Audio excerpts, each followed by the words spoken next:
udah barusan beli satu. Aku ngeri lah. Kita makan yuk. Boleh deh, warung depan boleh. Mau dia. Apa ini? Bentar, aku samperin dulu deh. Orang, manusia. Yang bener apa ini? Apa nih? Apa ya? Coba dicek dulu deh. Gimana sih caranya ngecek nafasnya tuh gimana? Bentar, aku coba deh. Kok nggak kerasa ya? Sumpah nggak kerasa. Iya, nggak kerasa. Jangan-jangan udah meninggal dong. Terus gimana? Eits, jangan panik. Kamu ingin tahu tanda-tanda kematian dan bagaimana cara untuk mengkonfirmasinya? Mari simak video edukasi berikut ini.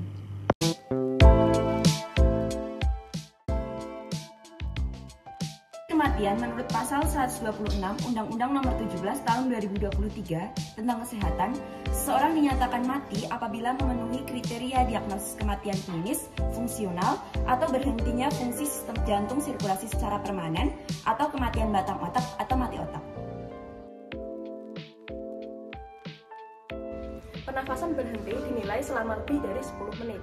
Berikut cara menilai seseorang berhenti bernafas. Tes mirror dilakukan dengan meletakkan cermin di rongga hidung dengan melihat adanya penguapan atau embun.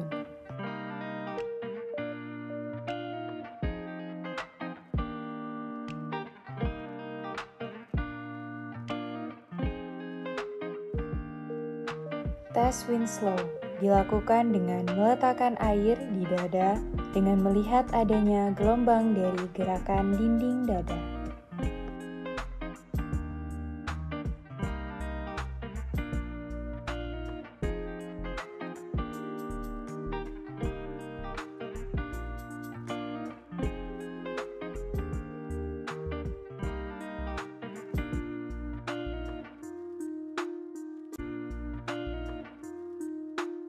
Tes feeder dilakukan dengan meletakkan bulu dan melihat apakah ada gerakan dari hembusan nafas.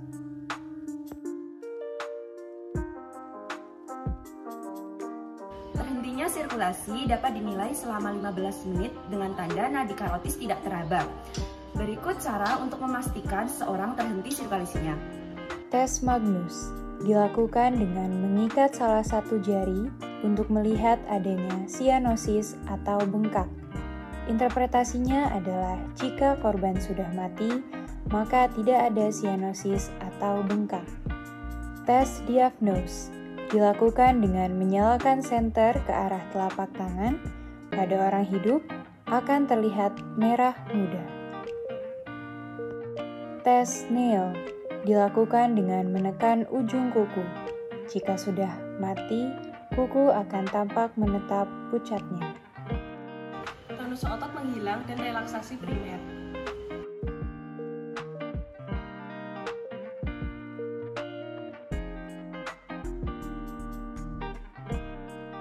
Kekeruhan pada kornea dapat diamati selama 10 menit.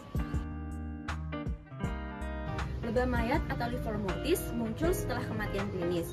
Eritrosit akan menempati tempat terbawah akibat gaya tarik bumi, mengisi vena dan venula, membentuk bercak warna merah ungu pada bagian terbawah tubuh.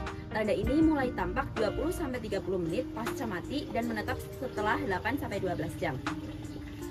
Kaku mayat atau rigor mortis timbul selama masih terdapat ATP atau energi, maka serabut aktin dan miosin pada otot akan tetap lentur.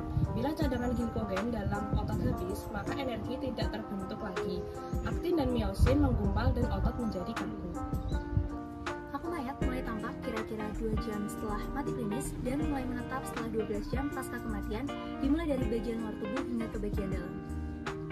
Pembusukan atau decomposition yakni proses degradasi jaringan yang terjadi akibat autolisis dan kerja bakteri.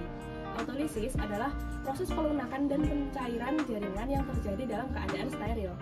Autolisis timbul akibat kerja digestif oleh enzim yang dilepaskan sel pasca mati dan hanya dapat dicegah dengan pembekuan jaringan.